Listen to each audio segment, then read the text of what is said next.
I'm back talking about what Microsoft was doing, those fancy bitches. I'm really gotta let everybody know what in the fuck they were going with this as they showed off Halo 4, Recore, Fallout 4, well, of course, Plants vs. Zombies, and, you know, getting on, like, the Frozen Motorsport shit, and, you know, talking about, like, Dark Souls 3. Honestly, a lot of the things in which that they had in this was very fucking cinematic, and going from Halo 5, yeah, I seen a lot of people were feeling the boredom from that, and they were like, yeah, I can't really deal with that shit. But either way, it still looked like it was a very, very, very interesting game. Or at least it seems like that they're trying to actually pull out the big guns so that they can sort of keep that series alive until they can end it all in the next game.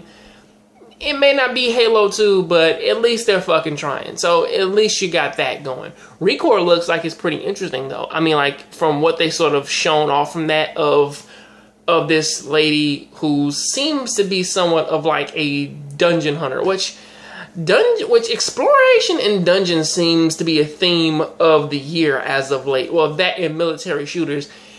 That really seems to be the theme, because this lady who's a dungeon hunter which it seems like these crazy robots, they sort of have these orbs, and this one robot who's like her dog, he sort of comes and helps her fight these other robots after they find some other thing, and once her dog blows itself up, she takes his orb and puts it into another robot, and the dog comes back, except for he has a brand new body. It's pretty cool. I really don't know what else to say about it. I mean, I would like to know more about it, but, you know. And I've already covered Fallout 4, Plants vs. Zombies, Garden Warfare 2. What the fuck else can I say about that? Aside from it's Plants vs. Zombies, Garden Warfare. You run around, you shoot other zombies. Frozen Motorsport, those fancy motherfuckers, I swear to God, man, they are trying their hardest to push that shit. And I'm like, please, you don't gotta be that goddamn fancy. Please, stop it. Stop being that fucking fancy.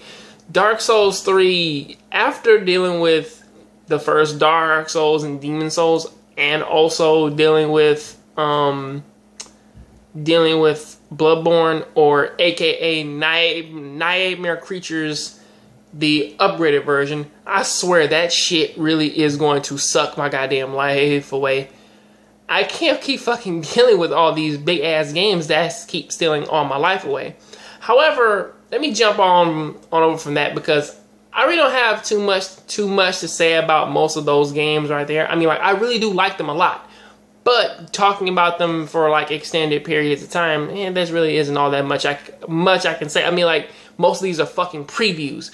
The one thing that I can say, though, is that I am very happy that they sort of remember that the Division is alive, and that they're dropping Rainbow Six Siege, which does seem to be a pretty interesting first person shooter military experience, which is based upon you and your teammates.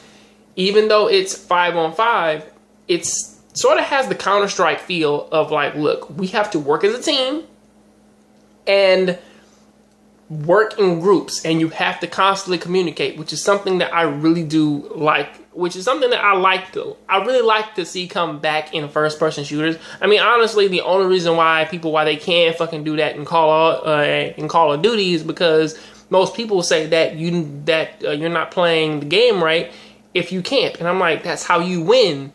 That's how most of these other games are played. You have to work as a team. You have to be strategic, obviously, but I'm getting off topic right now. Let me go ahead and talk about the Rise of the Tomb Raider. Oh my god, that shit really can knock you off your socks if you're not prepared for it. And honestly, does seem to be a very promising sequel to the Tomb Raider series. I mean, give or take that this does sort of just look like it's just an open presentation. It seems like that they'll touch this entire thing up when the game is released and everything. But honestly, from what I've seen from this, this is a day one buy, or at least like it is showing off every reason why you would want to go out and buy that game day one. And for those of you who did not hear me before, it's Rise of the Tomb Raider.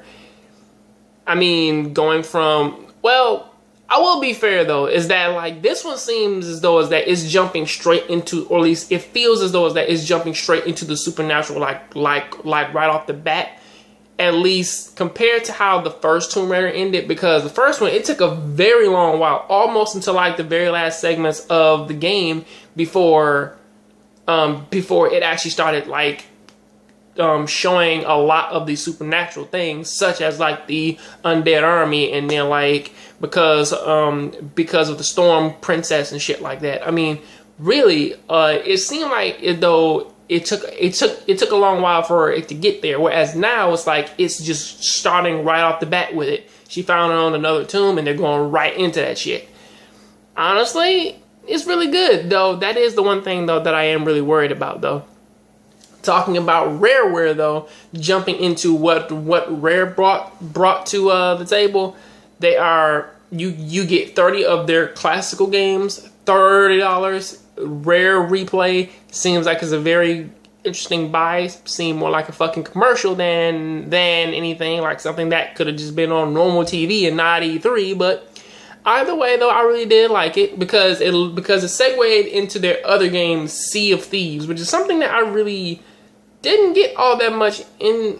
I really didn't understand it too much because I wasn't sure if this is something in which that you play by yourself, or is it something that you play with friends? Is it something that you play with NPCs, or is everything just sort of just like, is everything just set to a timer? But either way though, until I can give me some more info about it, it really does look like it seems as though it's a very interesting pirate-based game in which that you and a few friends can get together and be on a ship, be pirates, and actually go out and raid other places. Or pretty much you can try and mutiny one another and feed one of your friends to the sharks because he was a dick that day. You know, shit like that. You know, just a little fun shit.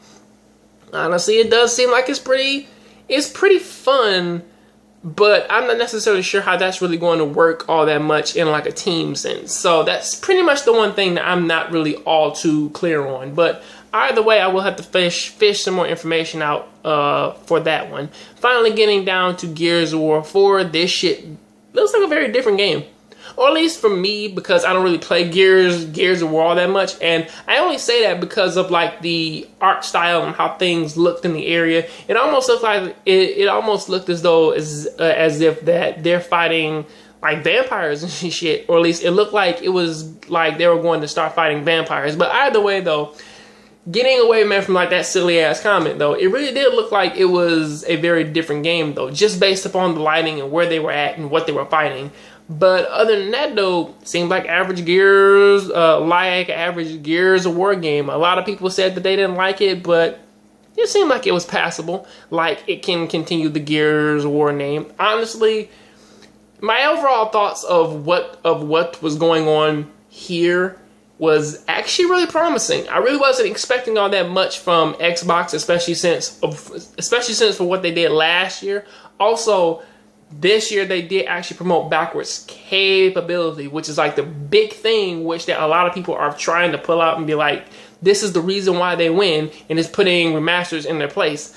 Honestly, for me, I don't really care about backwards compatibility all that much because I still own my PlayStation 3. And if I owned the Xbox One, I would still own an 360. I would still own the Xbox 360 because really, why the fuck am I getting rid of that for? I mean, like, I really, like, selling that would be a very silly thing to do. But either way, though,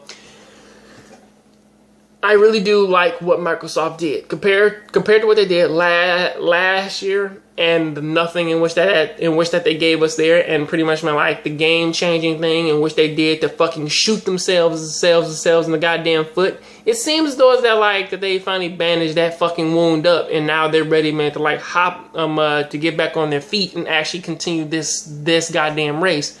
because they really did bring a lot of shit to the table. A lot of exclusives, and honestly, it's something that I really do commend them for. So please, if you are getting an Xbox One, or you don't own one, or you do own one, this is next year is looking very promising for Xbox. So hey, good luck to that. All right, I'll be back with the Sony one.